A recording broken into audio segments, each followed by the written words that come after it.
Okay, this little demonstration is strictly for you people who are non-Photoshop people who think that Photoshop is magic. Because mostly it's not magic, it's just a lot of work with a cool tool that, will do what you need to do if you know the right combinations of things to do. But this is one of those parts of Photoshop that really is magic. Okay, first of all, we're in Bridge right now, and all these pictures you see that are selected that have the purple with the stars and everything are the ones that I am going to put together. These are all pictures that were shot from Dragonfly 1, and I'm going to stitch them together. When you're flying, you're trying to stitch them together mentally as you're shooting them to make sure you cover everything, and occasionally you'll miss something, but these came out fairly decent. So here they are. They're all selected, and we go up to Tools, and we're going to open Photoshop, and we're going to go to Photomerge. And Photomerge itself has been around for a while, but this extra thing at the end is what really makes it cool. So on Photomerge, normally I would just do the interactive layout or just reposition them, which just lets you put them in a straight line and have them come together. But when you shoot down and left and right and in all kinds of angles, sometimes you need to bend the picture around a little to make everything match together again. So we're going to do it automatically, and it's going to distort the picture where it needs to be distorted to connect it correctly. And I'm going to tell it to do a vignette removal, which gets rid of all of the dark corners or light corners if they happen to be where they overlap. And then I'm going to tell it to correct the distortion, which it will correct a little bit. It won't correct it all, but so anyway, here we go, and click OK, and we'll let it stitch the picture together for us the best it can do. And it's starting out, this is like zoomed in on one of the images, and it's thinking and grinding away. And when it does get done stitching it together, it's going to look kind of messed up like an unfolded t-shirt kind of. And you'll see what I mean in a second here.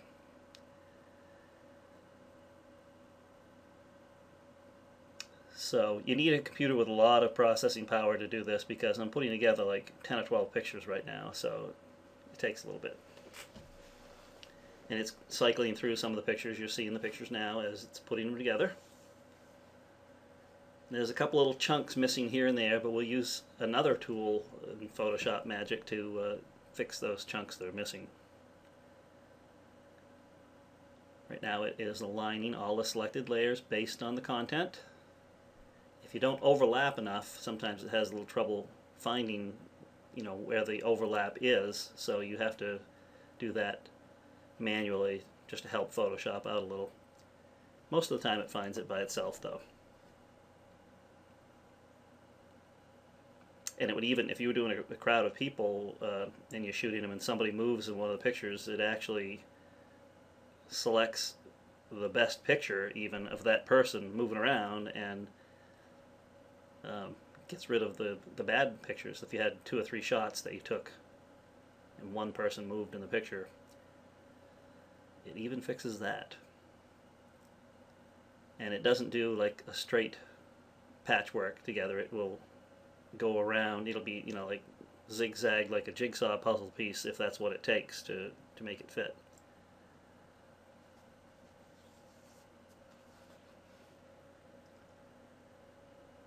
A few more seconds here and it'll have all those dozen or so shots put together, and it will be a mess, as you shall soon see.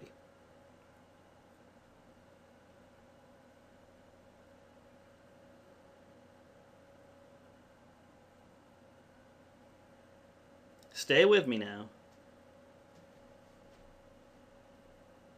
I could have made the picture smaller and had it go really fast, but each one of these pictures are gigantic, so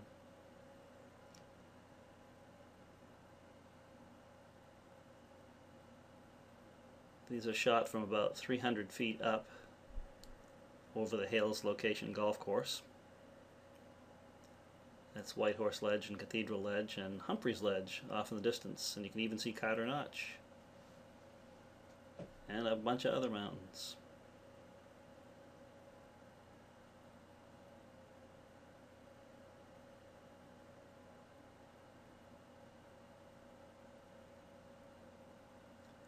Okay, stay with me. the old watch pot never boils, you know. If I walked away from it, it would be done in seconds.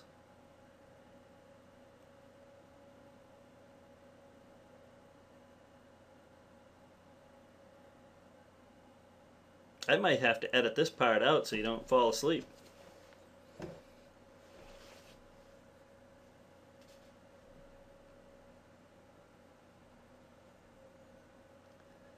Okay, it's going to take off now. Now it's lining them up.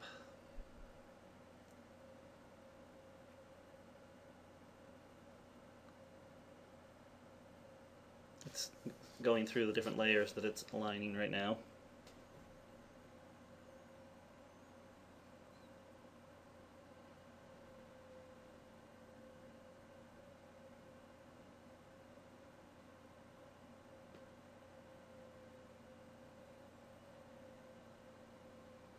This is Photoshop CS6, by the way, the latest.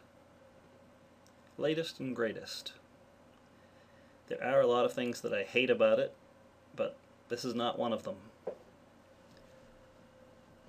They've changed a lot of things that have always been there, and you know why they change them is beyond me. I have no idea. But they've added some really, really cool things, and this is one of those really cool magic things. We haven't got to the magic part yet, though, the stitching part. Well, it's kind of magic, but it's not nearly as magic as the next thing we're going to do, which is called Adaptive Wide Angle. Probably the worst name for any feature in Photoshop ever. I mean, I don't know what the hell it's supposed to mean, but anyway, it works. Okay, there it is, and it's kind of a mess, as you can see. But here's the cool thing. First of all, we have to flatten the layers, so we tell it to flatten the image. And now we're going to go up to the filter that is called Adaptive Wide Angle. Here we are in Adaptive Wide Angle, and you can see everything is bent, twisted all over the place. But we're going to start right up in this corner, and we're going to click on it, and then as we drag, you can see the kind of the blue line that comes across there. First of all, I've got to make it a little bit smaller so I can see the whole picture. Okay, there we go. Okay, so we've got the blue line that's following along, and keep watching it, and right there you can see it went red and turned into a straight line. That means that I've gone too far, and it won't correct that distortion. But as long as I stay down in here and it keeps following the contour, it's going to straighten it out. I don't want to go any further than here because this is where the picture's lapped over. So I'll just move it up to there. Now I'm going to press down on the shift key, and when I press the shift key it turns yellow, and all that means is that it's going to be perfectly horizontal when it's done. It's going to make that curved line straight, but it's going to make it horizontal as well. So here we go. So instantly it's horizontal, and now I'm going to do the same thing on this side. And if I didn't hold the shift key down, instead of making it horizontal and straight, it would just make it straight. So now I click it again on the other side, and I straighten that one out. And now I do the same thing down the sides, and on the sides it's slightly different. It still follows the contour here, but when I hold the shift key now it'll turn pink, and that's indicating the same thing. That the pink is just indicating that it's going to be perfectly vertical. And we do the same thing on this side. Let it follow the contour, and it's perfectly vertical. And now on this I have to be a little bit careful when I bend some of these lines because of where they lap over. On this one I'm just going to follow all the way out through here, but in the center of the picture I just have to be a little bit careful because it'll put a kink in it if I go past where the picture was connected together. Okay, I'm holding the shift key again, turns yellow, squares that out. I mean, this is just so amazing. But you can see when it squared that out that it made the left side curved a little bit. So if I had done the left side first, it would have been a little bit messed up. So now I'm going to go over here, and this one on this side really doesn't need to be made horizontal. I could make it horizontal if I want to, but it really doesn't need to be. It just needs to be straightened a little. So I'm just going to do it without the shift key and just straighten that one out. And then I'm going to do this one in between. I guess I'm going to do it down here so I don't select that first. Okay, we'll just do that little curve right there, and I will let this one go horizontal. And the other one is inconsequential there, so we're going to go over to this side, do the same thing here, following it up, and if I went all the way up to here, it would put a kink in between, like where it's got a kink already, it would make an even worse kink in the other direction, so I stop down here and hold the shift key, and it straightens that out. And then if I don't really need to because I'm going to crop most of this out anyway, but I can click on this one right here and just make that one straight as well. It's really close to being straight anyway. And over on this side I don't need to do this one because I'm cropping that off anyway.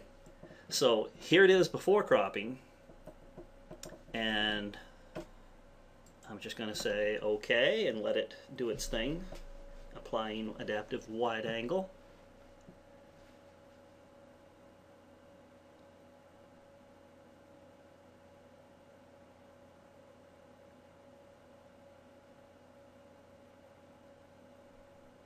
Now I could just crop it and not have to worry about it filling in any places, but if there's something you're trying to make sure that you include in the picture, like the green on this hole below us right over here, if I want to make sure I get that, then I would have to crop, you know, further away. You know, you want a few trees, you don't want to crop it right to the edge of the thing. So we're going to drop this puppy down right here, crop the top off, we'll crop the bottom off to right about there. And when I crop on this side, instead of cropping into here, I'm going to crop it back here a little ways, just, you know, because I want to have those mountains up there, but mostly because I want to show you some more magic that Photoshop can do. So we'll bring this side in, and I'm going to do the same thing here. I'm going to leave that little chunk like that. Instead of cropping it into here, because it'd be like too close to the green, I'm going to bring it back to here, because I want some trees between the green and the edge of the picture. So this is where I'm cropping it, so I just double click it to crop, and now you can see I have a couple of holes left there, and we don't want those holes. We have to flatten the image, so we flatten the image, and now I'm going to choose one of my selection tools, and I select that one, hold down the shift key and select this one, so they're both selected. And now I have to go up to this selection and modify it slightly. I'm going to expand the selection by 9 pixels so that it goes out around the edge of the picture a little bit, I mean the edge of the selection a little bit. And it is now selected that way. And now what I'm going to do is hit the delete key, and the delete key brings up the content aware fill, and now I hit the enter key, and it's going to take whatever is around the place that I'm trying to fill in, and it's going to create something out of it. And it, once in a while, it'll repeat something so you can see that it's been photoshopped, but most of the time it does a really good job and doesn't repeat anything. Watch this. It will repeat the trees slightly here, but I mean the trees, the orange trees in the bottom left.